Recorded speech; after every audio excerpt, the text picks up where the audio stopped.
lagi dengan Teacher Elsa di pelajaran matematika. Nah, pada video kali ini kita akan membahas tentang statistika, yaitu tentang ukuran pemusatan data tunggal. Nah, apa itu ukuran pemusatan data? Yaitu merupakan ukuran untuk memberikan gambaran dari wakil data dari sampel yang diambil, yang nantinya akan mewakili suatu populasi. Nah, untuk ukuran pemusatan data ada 3 yang akan kita bahas.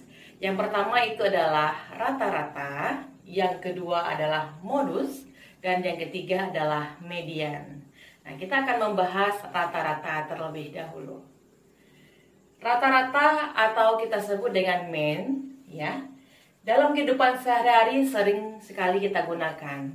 Ya, apa gunanya mean atau rata-rata dalam kehidupan sehari-hari? Nah, kalau dalam dunia pendidikan itu rata-rata berguna sekali bagi seorang guru. Nah, misalnya untuk menentukan rata-rata nilai di suatu kelas, kita menggunakan rumus mean ini nantinya. Nah, bagaimanakah cara kita menggunakan atau menentukan rata-rata dari suatu nilai? Nah, seperti ini ya. Untuk simbol dari rata-rata atau mean, itu kita simbolkan dengan X baris di atas atau dibaca dengan X bar, ya.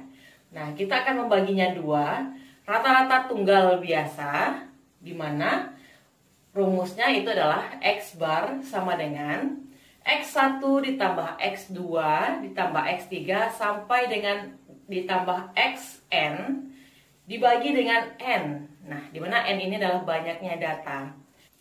Sama dengan sigma XI dibagi dengan N. Nah, untuk yang kedua, rata-rata tunggal berbobot. Nah, ini rumusnya adalah X bar sama dengan F1 dikali dengan X1 ditambah dengan F2 dikali X2 ditambah dengan Fn dikali dengan Xn dibagi dengan F1 tambah F2 tambah dengan Fn, ya. Tahu sama dengan sigma Fi dikali dengan Xi dibagi dengan sigma Fi. Nah, di mana F itu adalah frekuensinya, X itu adalah datanya. Nah, dibagi dengan F atau frekuensinya. Nah, kalau kita membahas rumus saja mungkin kita kurang paham. Nah, coba kita lihat langsung ke contoh soalnya.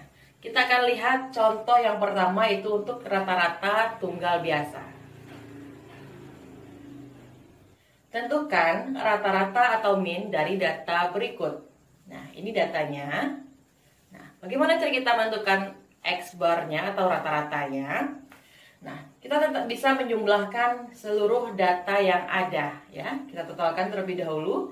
2 ditambah 4 ditambah 5 ditambah 6 ditambah 6 ditambah 7 ditambah 7 ditambah 7 lagi ditambah 8 ditambah 9. Kita bagi dengan jumlah data. Jadi jumlah data ada 10, kita bagi 10 sehingga itu hasilnya adalah 61 dibagi dengan 10 sama dengan 6,1. Jadi rata-rata untuk data tunggal biasa ini adalah 6,1. Nah, untuk tipe yang kedua itu adalah untuk rata-rata tunggal tapi dia berbobot. Maksudnya apa? Ini contohnya. Ini data yang ada. Kita akan menentukan berapa rata-ratanya atau mean-nya. Maka rumus yang akan kita gunakan adalah X bar sama dengan F1 dikali X1 ditambah F1 kali X2 ditambah Fn dikali Xn dibagi dengan F1 ditambah F2 ditambah Fn, ya, sama dengan 5 dikali 4 ditambah 10 dikali 6 ditambah 15 dikali 8 ditambah 20 dikali 2 dibagi dengan 4 ditambah 6 ditambah 8 ditambah 2, sehingga hasilnya adalah 240 dibagi 20 sama dengan 12. Jadi dari data ini rata-ratanya atau mean-nya itu adalah 12. Oke, sekarang kita akan membahas yang kedua, yaitu adalah modus. Apa itu modus? Modus adalah data yang paling sering muncul atau data yang memiliki frekuensi tertinggi.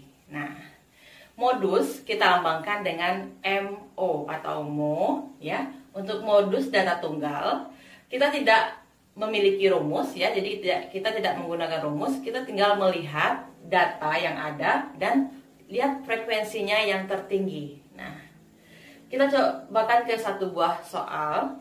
Tentukan modus dari data berikut. Nah, ini datanya adalah 4, 8, 7, 4, 6, 3, 6, 8, 6, 3. Nah, dari data ini, maka untuk modus atau data yang sering munculnya adalah, coba kita perhatikan, angka 4 itu muncul sebanyak 2 kali, angka 8 muncul sebanyak 2 kali, angka 7 muncul sebanyak 1 kali, angka 4 muncul sebanyak 2 kali ya tadi, dan angka 6 itu muncul sebanyak 3 kali, dan angka 3 muncul sebanyak 2 kali.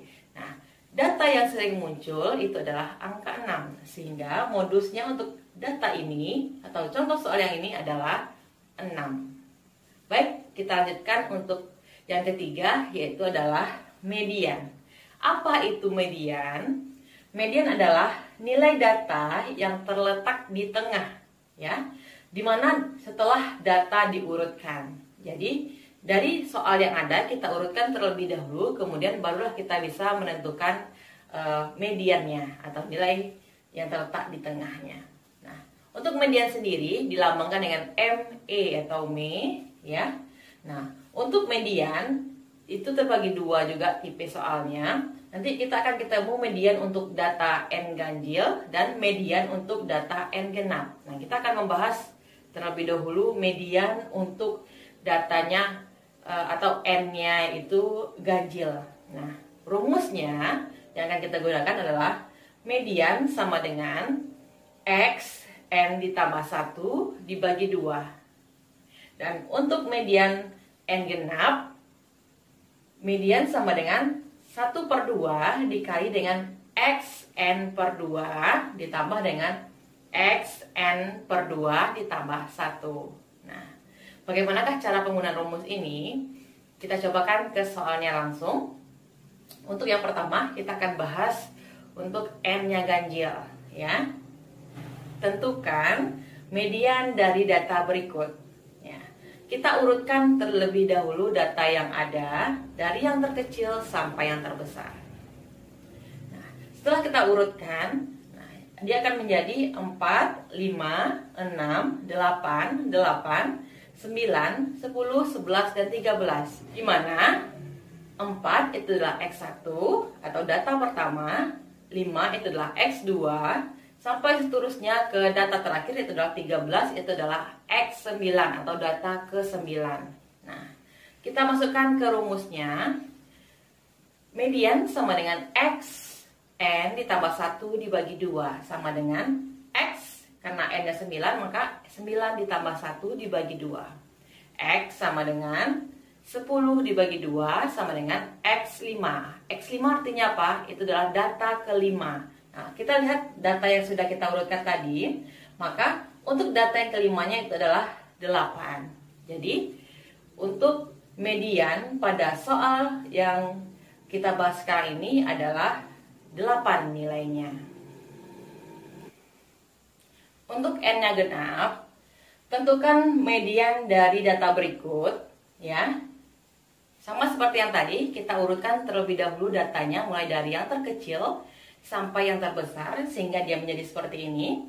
Kita urutkan dari X1 sampai ke X10 karena datanya ada 10 ya, karena dia genap. Sehingga rumus yang akan kita gunakan adalah 1/2 dikali dengan XN per 2 ditambah dengan XN per 2 ditambah 1. Nah, karena M-nya itu 10 sehingga menjadi 1/2 dikali dengan X10 per 2 ditambah dengan X10 per 2 ditambah 1. Nah, hasilnya itu adalah 1/2 dikali dengan X5 ditambah dengan X6. Nah, X5 dan X6 itu artinya apa? Kita lihat data yang kelima dan data yang keenam dari data yang sudah kita urutkan tadi. Nah, X5-nya itu adalah berada pada nilai 8 dan X6-nya itu berada pada nilai 10. Sehingga kita masukkan ke rumus tadi, 1/2 dikali X5 tambah X6 itu akan menjadi 1/2 dikali 8 ditambah 10 ya. Nah, 8 tambah 10 itu 18 dikali dengan 1/2 hasilnya adalah 9. Artinya apa? Jadi dari data ini mediannya itu adalah 9. Nah, untuk pembahasan kali ini kita cukupkan sampai sini dulu. Sampai ketemu di video pembelajaran berikutnya.